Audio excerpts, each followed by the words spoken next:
26 வருட நம்பிக்கை, லட்சக்கணக்கான சந்தோஷ திருமணங்கள். கல்யாணம்னாலே தமிழ் மேட்ரிமோனி தான். தீபம் விளக்கேற்றும் எண்ணெய், ஒரு தெய்வீக அனுபவம். ரிஷபராசிக்காரர்களுக்கு இந்த வருடத்தில் அவர்கள் தொடங்கக்கூடிய காரியங்களில் மிகப்பெரிய வெற்றி கிடைக்கும். காதலர்களுக்குள்ளெல்லாம் கடந்த ஒரு 2-3 வருஷமாகவே பல்வேறு கருத்து வேறுபாடு, கருத்து மோதல்கள். சார் வீட்டில் சொல்லி ப்ரப்போஸ் பண்ணால் கூட அப்பா அம்மா ஒத்துக்கலை, அல்லது பொண்ணு வீட்டில் ஒத்துக்க மாட்டுறாங்க, அல்லது பொண்ணே ஒத்துக்கலை சார், கடைசி வரைக்கும் வந்து தள்ளி போச்சு அப்படின்னு சொன்னவங்க எல்லாம் கண்டிப்பாக வேலை தொழில் சம்பந்தமான விஷயங்களில் மாற்றம் வந்தே தீரும். ரிஷபராசிக்கு நவம்பர் மாதம் 13ஆம் தேதிக்குள்ளேயே இந்த மாற்றம் ஏற்படும். ஏற்கனவே இருக்கக்கூடிய இடத்திலிருந்து இடமாறி வாழ்வார்கள். ஏற்கனவே பல பேர் கொஞ்சம் குடும்பத்தை பிரிந்து வாழக்கூடிய நிலை இந்த காலகட்டத்தில் உருவாகும். ஒரு முதல் 6 மாதத்துக்கு கொஞ்சம் அதை அனுசரித்து போகிறதுக்கு முயற்சி பண்ணணும். அதே மாதிரி 10வது வீட்டில் எப்பொழுதுமே ரிஷபராசிக்காரர்கள் முதல் விஷயம் பயணங்களில் ரொம்ப ஜாகிரதையாக இருக்கணும். 4ஆம் இடத்துல கேது இருக்கிறதுனால அவ்வப்போது வாகன விபத்துக்கள் ஏற்படும்.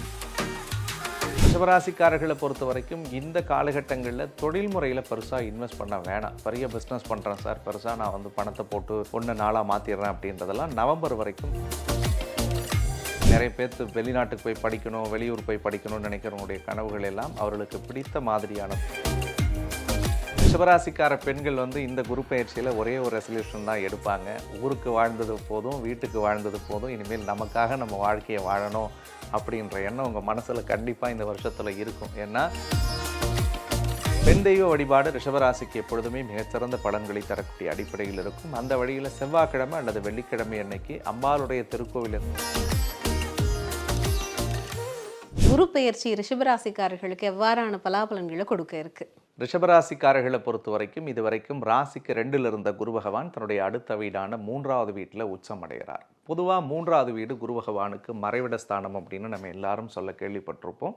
பட் இருந்தாலும் 3வது வீடு தான் ஒரு ஜாதகனுக்கு முயற்சியை குறிக்கக்கூடியது, அவருடைய வெற்றியை குறிக்கக்கூடியதுன்னு சொல்லலாம். ஸோ அந்த அடிப்படையில் ரிஷபராசிக்காரர்களுக்கு இந்த வருடத்தில் அவர்கள் தொடங்கக்கூடிய காரியங்களில் மிகப்பெரிய வெற்றி கிடைக்கும். முன்னாடி தயக்கத்தோடு செய்ய முடிஞ்ச காரியங்களை கூட பல நாட்கள் தள்ளி போட்டு கூட எங்களால் எக்ஸிக்யூட் பண்ண முடியலன்னு நினச்சிட்டு இருந்த விஷயங்களை எல்லாம் ஒரு சேர இவர்கள் செய்து முடிப்பார்கள். புதிய முயற்சிகளையும் முடிவுகளையும் விரைந்து எடுத்து பெரிய அதல வெற்றியை பார்க்கக்கூடிய காலமாகவும் இந்த காலம் இருக்கும். குறிப்பாக ரிஷபராசிக்காரர்களை பொறுத்த வரைக்கும் 3ல் குரு மறைஞ்சாலும் பார்க்கக்கூடிய இடம் ரொம்ப அற்புதமான இடத்தை பார்க்குறார். அதில் முதல் பார்வையாக 7ஆம் இடத்தை பார்க்குறார். 7 குரு பார்க்கறதுனால நிறைய காதல் திருமணம் இந்த வருஷத்தில் ரிஷபராசிக்காரர்களுக்கு கூடி வரக்கூடியதாக இருக்கும். ஏன்னா காதலர்களுக்குள்ளெல்லாம் கடந்த ஒரு 2-3 வருஷமாகவே பல்வேறு கருத்து வேறுபாடு, கருத்து மோதல்கள். சார் வீட்டில் சொல்லி ப்ரப்போஸ் பண்ணால் கூட அப்பா அம்மா ஒத்துக்கலை, அல்லது பொண்ணு வீட்டில் ஒத்துக்க மாட்டுறாங்க, அல்லது பொண்ணே ஒத்துக்கலை சார், கடைசி வரைக்கும் வந்து தள்ளி போச்சு அப்படின்னு சொன்னவங்க எல்லாம் இந்த வருடத்தில் உங்களுடைய விருப்பத்திற்கு ஏற்ற வாழ்க்கை துணையை மடக்கக்கூடிய வாய்ப்பை கடவுள் கொடுப்பார். ஏற்கனவே பிரிந்து வாழக்கூடிய தம்பதியர்களாக இருந்தாங்கன்னா கண்டிப்பாக அவங்க எல்லாரும் சேரக்கூடிய அனுகூலத்தை கடவுள் கொடுக்க போகிறார்.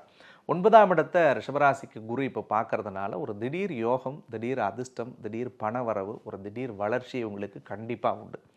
ஏற்கனவே சில விஷயங்களில் இவங்க இன்வெஸ்ட் பண்ணி வச்சுருந்தாங்கன்னா அது இவங்களுக்கு இப்போ மல்டிப்புளாக 10 டைமில் ரிட்டர்ன்ஸ் கிடைக்கும். ஏற்கனவே ஒரு வேலைக்கு 6 மாதம் முன்னாடி அப்ளை பண்ணி வச்சுருந்தேன் சார், எனக்கு ரிப்ளையே வரலன்னா கண்டிப்பாக கிடைக்கும். ஒரு இடத்துல ஒரு வேலைக்கு ஒரு 1000 ரூபாய்க்கு கிடைச்சா போதுன்னு போகிற இடத்துல கண்டிப்பாக ஒரு 10,000 திருப்பி கொடுக்கறதுக்குரிய வாய்ப்புகள் உண்டு. அதே மாதிரி இன்றைக்கி எனக்கு ஒரு பொறுப்பே இல்லை சார், அதுக்கு தகுதியான ஆளாகவே நான் இல்லைன்னு நினைக்கிறவங்களுக்கு ஒரு பெரிய உயர் பொறுப்பு, உயர் பதவிகளை கடவுள் கொடுப்பார் இந்த காலகட்டங்களில். அப்போ ரிஷபராசிக்காரர்களுக்கு ஒரு அவர்கள் மனது மகிழக்கூடிய அடிப்படையில் அவர்களுடைய எண்ணங்களை பொறுத்து ஒரு மிகப்பெரிய அதிர்ஷ்டத்தை இந்த காலகட்டம் அவர்களுக்கு கொடுக்க காத்திருக்கிறது. கண்டிப்பாக வேலை தொழில் சம்பந்தமான விஷயங்களில் மாற்றம் வந்தே தீரும். ரிஷபராசிக்கு நவம்பர் மாதம் 13ஆம் தேதிக்குள்ளேயே இந்த மாற்றம் ஏற்படும். ஏற்கனவே இருக்கக்கூடிய இடத்திலிருந்து இடமாறி வாழ்வார்கள். ஏற்கனவே இருக்கக்கூடிய வேலையிலிருந்து வேறு வேலைக்கு இவர்கள் செல்வார்கள். அல்லது வேலையே இல்லை சார் அப்படின்னா நிச்சயமாக புதிய வேலையில் இவர்கள் அமரக்கூடிய வாய்ப்பு ஏற்படுத்தும். பல ரிஷபராசிக்காரர்களுக்கு வண்டி வாகனத்தை மாற்றக்கூடிய பிராப்தம் ஏற்படுத்தும். பல பேருக்கு உண்மையை சொல்லணும்னா கொஞ்சம் வெளியூர் வெளிமாநில பயணங்களால் அலைச்சல்கள் இருக்கும். பல பேர் கொஞ்சம் குடும்பத்தை பிரிந்து வாழக்கூடிய நிலை இந்த காலகட்டத்தில் உருவாகும். ஒரு முதல் 6 மாதத்துக்கு கொஞ்சம் அதை அனுசரித்து போகிறதுக்கு முயற்சி பண்ணணும். அதே மாதிரி 10வது வீட்டில் எப்பொழுதுமே பாவ கிரகம் இருந்துச்சுன்னா அரசாளக்கூடிய யோகத்தை ஏற்படுத்தும்னு ஜாதகத்தில் சொல்லுவாங்க. 10ல் இப்பொழுதைக்கு ராகு இருக்கிறதுனால அரசுத்துறை சார்ந்த உத்தியோகங்களுக்கு படிக்கக்கூடிய மாணவர்கள் வெற்றி அடைவார்கள். அரசுத்துறையோடு நெருக்கமான உறவுகள் மேம்படும். தொழில் தொடங்குறவங்களுக்கு ஒரு கவர்மெண்ட்டில் ஒரு நல்ல கான்ட்ராக்ட் எடுத்து சில வேலைகளை செய்யக்கூடிய அடிப்படையும் அவர்களுக்கு அமையக்கூடியதாக இருக்கும். 11ல் சனி வந்ததுலேருந்து கொஞ்சம் ஃபைனான்ஷியலி டவுன் ஆன மாதிரி நாங்கள் ஃபீல் பண்ணுறோம், எவ்வளோ வந்தாலும் பத்த மாட்டுது அப்படின்னு நினச்சிட்டு இருந்த ரிஷபராசிக்காரர்களுக்கு உச்ச குருவினுடைய பெயர்ச்சி 11ஆம் இடத்தை பார்க்க போகிறார். ஸோ கண்டிப்பாக பொருளாதார முன்னேற்றம் இவர்களுக்கு ஏற்படும். ஏற்கனவே போன தேவையில்லாத செலவுகள்லாம் கொஞ்சம் கட்டுப்படுத்தி நல்ல செலவுகளை பண்ணக்கூடிய அனுகூலத்தை இவர்கள் ஏற்படுத்த போகிறார்கள் அப்படின்னு சொல்லலாம். அதே மாதிரி வெளியூர் பயணம், வெளியூர் பிரயாணங்கள், வெளிநாடு வெளி மாநிலம் சார்ந்த தொழில்கள் எல்லாமும் இவர்களுக்கு நல்ல ஒரு சக்ஸஸாகவே அமையக்கூடியதாக இருக்கும். குடும்ப விவகாரங்கள் இருந்து வந்த குழப்பங்களுக்கு ஒரு நல்ல தீர்வுகளை இவர்கள் எட்டுவார்கள். சில விஷயங்கள்லாம் வீட்டில் சொல்ல முடியாமலே நான் தவிச்சுக்கிட்டு இருக்கேன், வாயிலே வச்சிருக்கேன், வாய் வரைக்கும் வருது, என்னால் சொல்ல முடியல, இதை சொன்னால் குடும்பத்தில் ஒரு பெரிய பிரச்சனை வந்துடும்லாம் ரிஷபராசி தன்னைத்தானே போட்டு போட்டு புழுங்கி வச்சுருப்பாங்க. ஸோ அந்த விஷயங்கள்லாம் இவங்க கொஞ்சம் இந்த குரு பயிற்சிக்கு அப்புறம் பர்ஸ்ட் அவுட் ஆகி எனக்கு இதுதான் சரி, என் வாழ்க்கைக்கு இதுதான் பண்ணால் நான் நல்லா இருக்க முடியுன்றதெல்லாம் இவங்களுக்குள்ளே ஒரு செல்ஃபாக தன்னை அனலைஸ் பண்ணி அந்த விஷயங்களை குடும்பத்தினரோடு பேசி சில முடிவுகளை எடுத்து அதில் வெற்றி பெறக்கூடிய காலமாக இருக்கும். நீண்ட நாட்களாக புத்திர பாக்கியத்தை எதிர்பார்த்தவங்களுக்கு இந்த வருடத்தில் புத்திர பேரு கிடைக்க போகிறது. பொருளாதார நெருக்கடியில் கடன் சுமைகளில் மாட்டிக்கிட்டு இருந்தவங்களுக்கு இந்த 3ஆம் இடத்து உச்ச குருவால் குரு பார்க்கக்கூடிய இடத்தை பொறுத்து அவர்களுக்கு நிச்சயமாக கடன் படிப்படியாக தீரக்கூடியதாக இருக்கும். ஸோ ஒட்டுமொத்தத்தில் குரு 3இல் மறைவது உண்மையை சொல்லணும்னா சுகமானது அல்ல.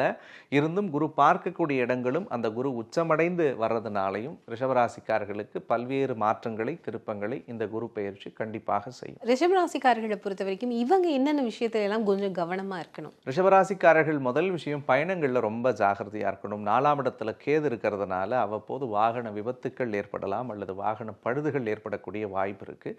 தொழில்முறை சார்ந்த விஷயங்களில் நவம்பர் 13 வரைக்கும் 3வது நபர்களை நம்பி எந்த முக்கிய முடிவு பொறுப்புகளை இவர்கள் ஒப்படைக்கக்கூடாது. தேவையற்ற அலைச்சல்கள் உருவாகும்.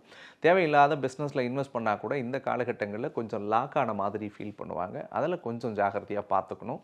அம்மாவோட சின்ன சின்ன முரண்கள் ஏற்படும். நாளில் கேது இருந்துச்சுன்னா தேவையற்ற மருத்துவ செலவுகளும் அறுவை சிகிச்சைகளும் கூட சில பேர்த்துக்கு செய்கிறதுக்குரிய வாய்ப்பு ஏற்படும். அதில் கொஞ்சம் நீங்கள் அவங்கள கவனமாக பார்த்துக்கிறது ரொம்ப நல்லது. 3ல் குரு வர்றதுனால தீதிலாத ஒரு 3லே துரியோதனன் படை மாண்டதுன்னு சொல்லி ஒரு வரலாறு இருக்குது. அப்போ நண்பர்கள் விஷயங்களில் கொஞ்சம் கவனமாக இருக்கணும். இவங்க ஃப்ரெண்ட்ஸ் கிட்டலாம் கொஞ்சம் ஜாகிரதையாக பேசணும். பிளட் ரிலேஷன்ஸ் அண்ணன் தம்பிக்குள்ளெல்லாம் கொஞ்சம் விட்டு கொடுத்து போகணும். அப்படி இல்லைன்னா தேவையில்லாத கருத்து மோதல் முரண்கள் ஏற்படுறதுக்குரிய வாய்ப்புகள் இருக்குது. உத்தியோகம் வேலையில் வரக்கூடிய மாற்றத்தை இவர்கள் நல்ல மாற்றமாக எடுத்துக்கணும். 10ல் ராகு இருந்துச்சுன்னா கண்டிப்பாக சேஞ்சஸ் வரும். அது ஒரு நல்ல சேஞ்சாக எடுத்துக்கணும். அதை போட்டு குழப்பிக்க கூடாது. இந்த இடத்துல நல்ல வேலை செய்கிறேன், நல்ல சம்பளம் வாங்குறேன், இங்கே டக்குன்னு வேலையை விட்டு அனுப்புகிறாங்களே அல்லது வேறு வேலைக்கு நம்ம போகணுன்ற எண்ணம் வருது, அது போயிட்டு நம்ம கெட்டுடுவோம் அப்படின்லாம் திங்க் பண்ண வேணாம். ஸோ அதெல்லாம் கொஞ்சம் பாசிட்டிவாக நேர்மறையாக நினைக்க ஆரம்பித்தா கண்டிப்பாக அவர்களுக்கு வாழ்க்கையில் வெற்றி உண்டு. கண்டிப்பாக இவங்க என்னென்ன மாதிரியான விஷயத்தில் இன்வெஸ்ட் பண்ணலாம், எதுலெல்லாம் இன்வெஸ்ட் பண்ணக்கூடாது? ரிஷபராசிக்காரர்களை பொறுத்த வரைக்கும் இந்த காலகட்டங்களில் தொழில் முறையில் பெருசாக இன்வெஸ்ட் பண்ண வேணாம். பெரிய பிஸ்னஸ் பண்ணுறேன் சார், பெருசாக நான் பணத்தை போட்டு 1 நாளாக மாற்றிடுறேன் அப்படின்றதெல்லாம் நவம்பர் வரைக்கும் தேவையில்லாத விஷயமாகத்தான் நான் அதை பார்க்குறேன்.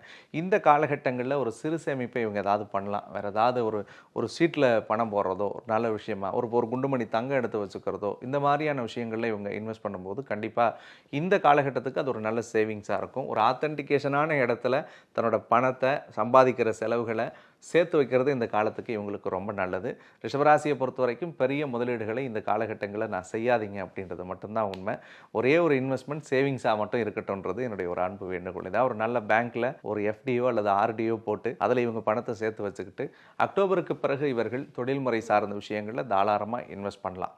ஆஃப்டர் அக்டோபருக்கு அப்புறம் பிஸ்னஸ் பண்ணணுன்னா இன்வெஸ்ட் பண்ணலாம். வேறு ஏதாவது ப்ராப்பர்ட்டியில் இன்வெஸ்ட் பண்ணணும்னு நினச்சாலும் தாராளமாக செய்யலாம். அப்படி அவங்க பண்ணும்போது அவங்களுக்கு பெரிய அனுகூலம் கிடைக்கும். இதே போல் மாணவர்களை பொறுத்த வரைக்கும் ரிஷபராசி மாணவர்களுக்கு என்ன பலாபலன்கள் இந்த குரு பெயர்ச்சி தரப்போகுது? மாணவர்களை பொறுத்த வரைக்கும் கல்வியில் நல்ல முன்னேற்ற பலன்கள் நிச்சயமாக கிடைக்கும். அவர்களுக்கு விரும்புகிற துறையில் சீட்டு கிடைக்குங்க. நிறைய என்ட்ரன்ஸ் எக்ஸாம்ஸ் எழுதினாங்கன்னா இந்த வருஷத்தில் கண்டிப்பாக அவங்க கிளியர் பண்ணிடுவாங்க. ஸோ அதே மாதிரி நிறைய பேர்த்து வெளிநாட்டுக்கு போய் படிக்கணும், வெளியூர் போய் படிக்கணும்னு நினைக்கிறவங்களுடைய கனவுகள் எல்லாம் அவர்களுக்கு பிடித்த மாதிரியான துறையில் கிடைச்சி பிடிச்ச காலேஜ்லேயே சீட் கிடைக்கும். ஸோ ஸ்டடீஸை பொறுத்த வரைக்கும் ஸ்டூடெண்ட்ஸுக்கு ரொம்பவே நல்லா இருக்கும். கண்டிப்பாக இதே போல் பெண்களை பொறுத்த வரைக்கும் என்ன மாதிரியான பலாபலன்களை தரப்போது இந்த குரு பயிற்சி? ரிஷபராசிக்கார பெண்கள் இந்த குரு பயிற்சியில் ஒரே ஒரு ரெசல்யூஷன் தான் எடுப்பாங்க. ஊருக்கு வாழ்ந்தது போதும், வீட்டுக்கு வாழ்ந்தது போதும், இனிமேல் நமக்காக நம்ம வாழ்க்கையை வாழணும் அப்படின்ற எண்ணம் உங்கள் மனசில் கண்டிப்பாக இந்த வருஷத்தில் இருக்கும். ஏன்னா கடந்த ஒரு 4-5 வருடங்களாகவே அடுத்தவங்களுக்கு அடிமாடு போல் வாழ்ந்துட்டு கடைசியில் நம்ம வாழ்க்கையை பாவியாக தொலைச்சிட்டோமோ அப்படின்னு தான் ரிஷபராசிக்கார பெண்கள் நீங்கள் கஷ்டப்பட்டிருப்பீங்க.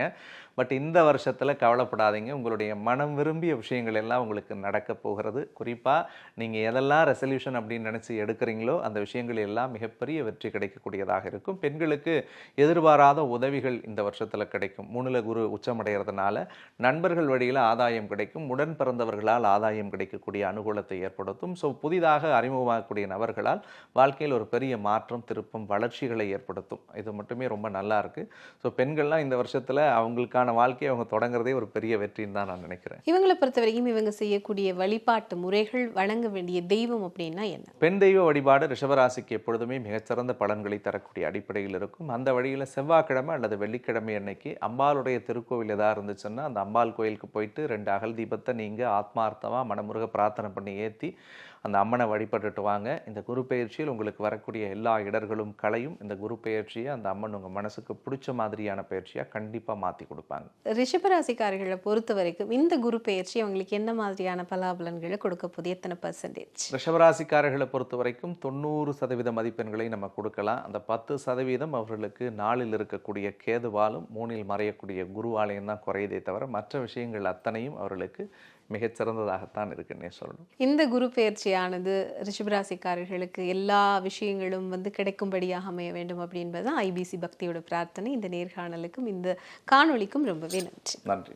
பூமேவு ஷண்முக விலாசமும் மீராறு புருவமும் கிரீடமுடியும் பொட்டு நுதலும் கனக குண்டலமும் அருள் மாறி பொழியும் ஈராறு விழியும் மாமேவு செம்பவள வாய்மந்த காசமும் மாலையணியும் கழுத்தும் வாகு கேயூரமும் ஈராறு புயமும் கையும் வடிவேலும் அபயகரமும் 26 வருட நம்பிக்கை, லட்சக்கணக்கான சந்தோஷ திருமணங்கள். கல்யாணம்னாலே தமிழ் மேட்ரிமோனி தான். தீபம் விளக்கேற்றும் எண்ணெய், ஒரு தெய்வீக அனுபவம்.